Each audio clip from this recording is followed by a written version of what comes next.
모의고사 공지가 뜨면 와서 모의고사를 보세요. 보시면은 바로 당일날 채점을 해서 결과를 알려드립니다.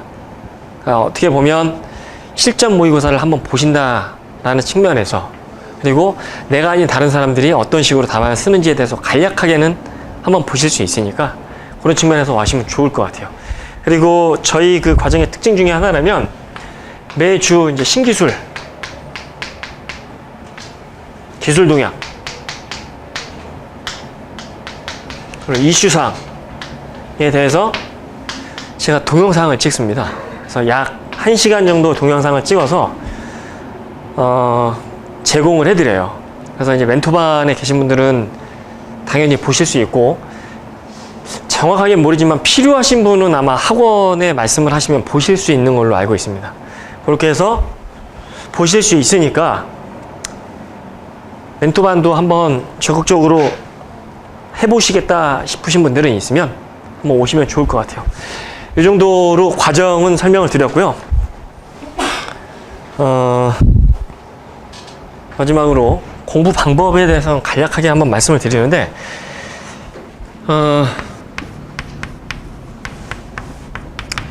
요거는 가감 없이 좀 들으셨으면 좋겠습니다. 기술사가 되고 싶으면 꼭 비단이 수도 학원이라는 게 아니라 기술사가 강의하는 곳에 가셔야 돼요. 무슨 말씀을 드리고 싶냐면, 지금 목적이 예를 들면 기술사라는 표현을 쓰지 말고, 기술사라는 표현이 좋겠네요. 기술사가 되고 싶으면 어떻게 해서 기술사가 됐는지가 굉장히 중요하잖아요. 물론 이거는 표본의 범위가 굉장히 광범위해요. 이렇게 와이드한 게, 제가 이렇게 보통 사막이라는 표현을 많이 쓰는데, 여기가 사막이에요. 여기 이렇게 다양한 사람들이 막 서 있어요. 목적지는 여기에요. 이게 기술사 합격이에요. 근데 뭐 이렇게 가는 사람, 이렇게 가는 사람, 이렇게 가는, 이게 제일 좋죠. 이렇게 가는 사람 가다가 잠깐 쉬어. 한 5년 쉬어. 했다가 다시 내려왔다가 이쪽 가서 또 한 3년 쉬어. 했다가 이렇게 가시는 분. 아니면 여기서 계속 돌고, 전인권 그렇게 좋아하시면 안 돼요. 계속 돌아요, 여기서. 이러신 분이 있는데, 굉장히 표본의 범위가 다양해요. 이 합격을 하신 분 중에는. 그럼에도 불구하고 기술사가 되시기 위해서는 제가 추천드리는 방법은 기술사하고 같이 공부하셔야 돼요. 어느 학원이건 상관없다라는 말씀을 제가 전제조건 달았잖아요. 왜냐면 기술사가 되기 위한 과정을 먼저 밟았지 않습니까? 어떻게 됐는지. 물론 개인의 역량에 따라 그 방법의 차이는 있을 수 있는데, 그런 말씀을 첫 번째를 드리고 싶어요. 그래서 기술사 공부를 하시려면 반드시 기술사의 강의를 들어라. 두 번째는 개 중에 혼자 공부하시는 분들 계세요. 아주 좋아요. 얼마나 공부가 좋으시면 저렇게 혼자 하실 수 있는지 참 놀랍죠. 학원 강의는 다시 말씀드리지만 꼭 이 수도학원이 아니어도 상관없어요. 단기간에 이 정보통신 기술사 범위의 내용을 학습하시는 데는 제가 보기엔 학원만한 건 없다라고 봅니다. 그러니까 그게 정규 과정이 됐던 심화 과정이 됐던 뭐 멘토 과정이 됐던, 다른 학원에는 또 다양한 커리큘럼이 있는 걸로 알고 있습니다만, 그건 상관없어요. 나는 정규 과정만 듣고 내가 나름대로 학습하겠다 하세요. 필요하면 심화를 듣겠다 들으세요. 멘토를 듣고 싶다 들으셔야죠. 그런데 중요한 건 뭐냐면, 처음에 방향을 잡을 때 괜한 시간 낭비를 하시는 것보다는 학원을 가시는 게 가장, 딱 이런 거 있지 않습니까? 나름대로 빠른 방법으로 갈 수 있는 방법 중에 하나는 학원이라는 거. 아니, 왜 학원에 돈을 내시겠어요? 나름대로의 축적된 어떤 노하우들을 각 학원별로 가지고 있지 않겠습니까? 그래서 학원 강의를 들으시기를 추천을 드립니다. 자, 세 번째.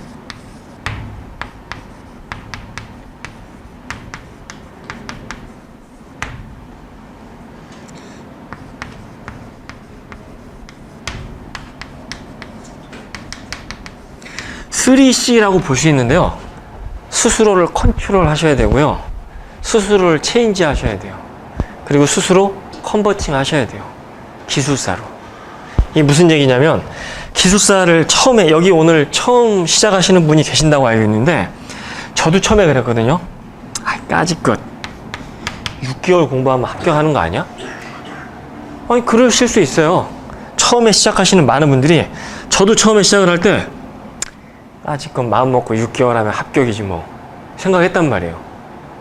근데 내 마음을 컨트롤하지 못하고 나를 바꾸지 못하고, 뭐 컨버팅도 마찬가지입니다만, 이 3C가 안 되면 아까 말씀드렸죠. 5년 갔다가 3년 갔다가 계속 돌아요. 아주 안 좋은 습관. 공부에 한번 발을 들였잖아요. 그래서 그림을 잘 못 그립니다. 발이지 않습니까? 요만큼이 이제 기술사 맛을 들였잖아요. 절대 발을 뺄 수 없어요. 이 기술사는 장점이자 단점이 한 번 발을 담그시면 빼기가 어려워요.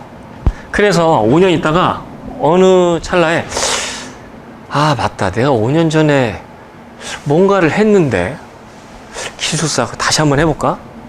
이러신 분들을 너무 많이 봤어요. 그래서 가급적이면 좋은 건 한 번 발을 담그면 단기간에 끝내셔야 됩니다.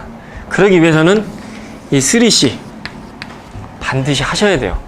바꾸셔야 돼요. 그 다음 네 번째는 옆에다가 좀 쓸게요.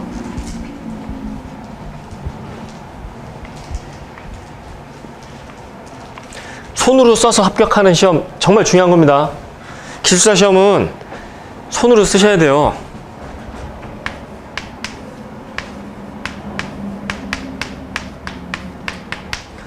동역자가 있어야 됩니다. 동역자가. 무슨 얘기냐면, 마라토너가 옆에서 같이 뛰는 사람을 뭐라고 하죠?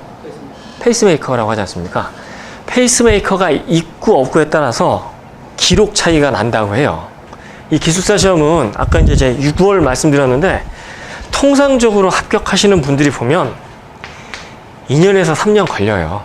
일반적으로. 그쵸? 뭐 빨리 합격하신 분은 1년 만에 합격하셨다는데, 저는 무슨 사전에 공부가 있었겠지. 예? 했겠지. 뭐 석박 과정을 했든 뭘 했겠지.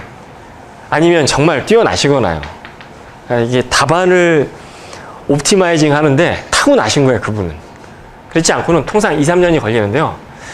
2, 3년 동안 혼자서 공부한다는 게 정말 어렵습니다. 정말 어려워요. 그래서 학원을 오면 일단 같이 공부하는 사람을 만나게 되잖아요. 아니면 요즘에는 뭐 인터넷 카페라든지 뭐 블로그라든지 이 지역적인 커뮤니티가 활성화가 돼 있어서 공부 같이 하는 동역자가 반드시 있으셔야 돼요. 페이스메이커. 내가 잠깐 컨디션 난조를 보일 때 옆에서 뭐 김형 공부해야지 이렇게 하면 되겠어요? 같이 합시다. 이렇게 끌어주고 밀어주고 당겨줄 수 있는 사람이 필요해요. 이 기술사 시험은 특히나.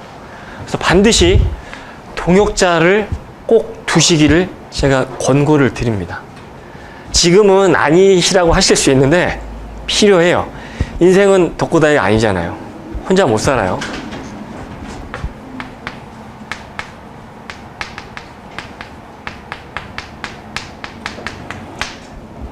목표 설정인데요. 반드시 목표를 세우셔야 됩니다. 이 목표는 뭐냐면, 제가 예전에는 말씀을 드리다 요즘에는 좀 등한시 했는데, 사무실 컴퓨터 화면, 내 스마트폰 화면, 우리 집 냉장고 문짝, 출입문에 본인의 목표를 다셔야 돼요. 나 홍길동은 이번 110회차, 113회차 2017년 7월 며칠이 7월 며칠이죠, 시험이. 7월 며칠 날 치러지는 113회차 시험에 반드시 합격하겠다. 이 목표를 세우고 안 세우고가 틀려요. 이 아까 3C하고도 연계가 되는데, 목표를 세우신 분의 결과와 세우지 않으신 분의 결과는 확연한 차이가 있습니다. 일반적인 자기계발서를 혹시 읽으신 분들 있겠는데, 자기계발서에 주로 등장하는 용어가 목표의 목표. 목표가 없으면 가시다가 아휴 에헤라 가다 못 가면 에헤라 쉬었다 가지. 호박같이 둥근 세상 둥글둥글 계속 도시는 거예요. 이거 목표를 꼭 세우시기를. 지금도 늦지 않았어요. 만약에 정규과정을 들으시는 분도 마찬가지, 심화를 들으시는 분도 마찬가지, 뭐 멘토 혼자 공부하시는 분 다 마찬가지예요. 목표를 반드시 세우셔야 됩니다. 자, 다섯 번째는 실천하셔야 돼요. 백문이 백견이 불여 일 행. 아니 아무리 좋은 자료를 보고 아무리 좋은 얘기를 들으면 뭐합니까? 내 몸이 움직이질 않는데 안 되죠. 실천 관련해서는 좀 말씀을 드리고 싶은데요. 요즘에는 이런 탁상 다이어리를 잘 안 줘요. 그쵸? 올해 탁상 다이어리 많이 받으셨어요? 각 기관 그 기업들에서도 많이 안 찍으시더라고요. 옛날엔 많이 줬는데. 그래서 저는 이 탁상 다이어리 같은 거를 엑셀로 만들었어요. 그래서 원료표가 있습니다.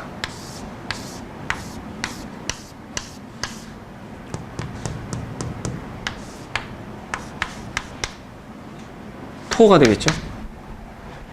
매일매일 공부할 양을 계획을 세워요. 그래서 오늘 했으면 동그라미, 못했으면 넘어가서 이날 이거 2개 해야 돼요. 근데 이거 못했잖아요? 이걸 하고 이거 못했으면 동그라미, 동그라미, 동그라미. 주말에 주 중에 계획 세웠던 거 모자란 거를 하셔야 돼요. 내 계획을 세워놓고. 이거는 앞서 말씀드렸지만 기술사에 합격하신 다양한 표본들이 있어요. 그렇죠? 우리 통신이론에 보면 샘플링 있는데 이거를 그냥 여태까지 기술사가 400분 이상 나오셨으니까 400분마다 공통적인 사항도 있지만 각각의 방법들이 있을 거라고요. 그렇죠? 그래서 합격 수위를 보면 A라는 기술사는 A라는 방법으로, B라는 기술사는 B라는 방법으로, C라는 기술사는 C라는 방법으로 원하는 목표점에 다다른 거잖아요. 합격에. 근데 1차 읽어보면 공통사항도 있어요. 공통사항은 뭐냐면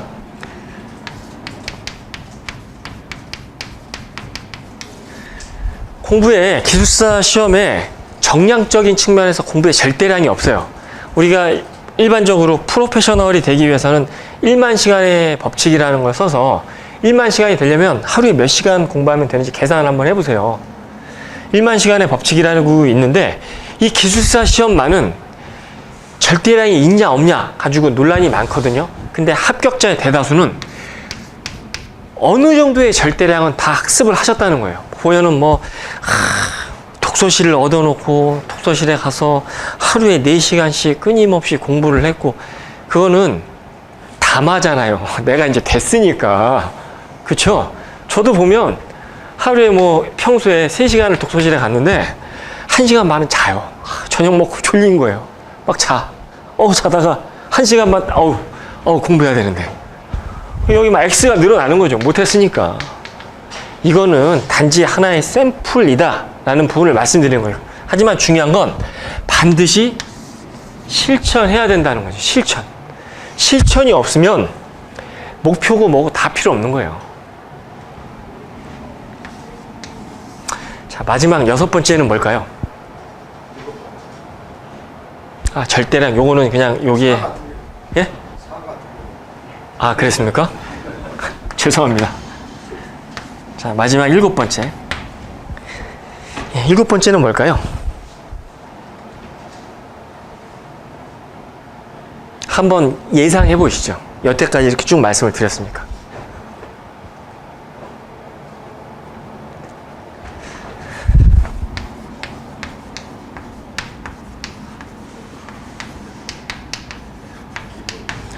절대 포기하시면 안 돼요. 기술사 시험은 포기하는 순간 끝나는 거예요.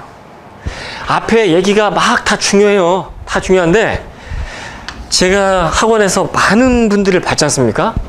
거의 처음에는 막 의지의 불탈, 막 강의 듣고 학원 어디 선택하고, 야, 마인드 컨트롤하고 체인지하고 컨버팅하고 좋아요.